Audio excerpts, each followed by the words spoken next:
Donald Trump administration is actively looking at suspending the habeas corpus, the right of a person to challenge their detention in court, one of the US president's top aides has said. Also, Stephen Miller, the White House deputy chief of the staff, told the reporters on the Friday that the United States Constitution allowed for the legal liberty to be suspended in the times of the rebellion or invasion. His comments also came as judges have sought to challenge some recent detentions made by the Trump administration in an effort to combat the illegal immigration as well as to remove the dissenting foreign students.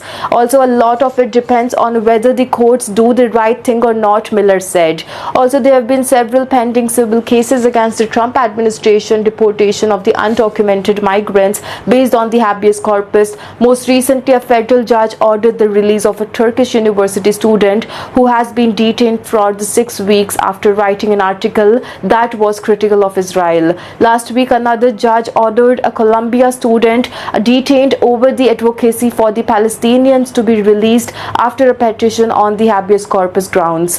However, other judges have sided with the Trump administration in such disputes. Miller described habeas corpus as the privilege and said that the Congress had already passed the law stripping judicial courts of the jurisdiction over the immigration cases. Legal experts and critics have also questioned the veracity of his interpretation of the US law. Congress has the authority to suspend habeas corpus, not Stephen Miller nor the president. Mark Elias, an attorney of the Democratic Party, told the MSNBC. Also, one of the Trump's key campaign pledges was to deport the million of immigrants from the United States, and his administration has pursued different means of expediting the deportation since the returning to the White House. In March, a federal judge order prevented the Trump administration from invoking a century-old wartime law to justify deporting more than 200 Venezuelans despite the flights going ahead.